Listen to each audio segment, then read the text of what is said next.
गैया चरावई, राधा दही बेच जाइयो तो छुप छुप के मिलई बनवारी से, बड़ी होशियारी से ना।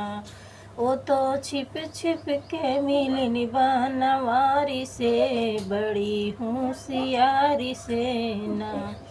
कान्हा बासी कान्हा मुरली बजावे, राधा घूंघटा उठावे, कान्हा मुरली बजावे, राधा घूंघटा उठावे। चोट लगी गए नैन के कटारी से, बड़ी होशियारी से ना।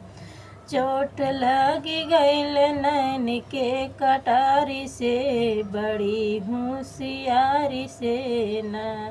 राधा कान्हा गैया चरावे, राधा दही बेच जाइयो तो छुप छुप के मिलई बनवारी से, बड़ी होशियारी से ना। चोट लगी गईल कान्हा काहे दिल के रवाना, हंस के कहने कान्हा ए राधा प्यारी से, बड़ी होशियारी से ना। चोट लग गईल नैन के कटारी से, बड़ी होशियारी से ना।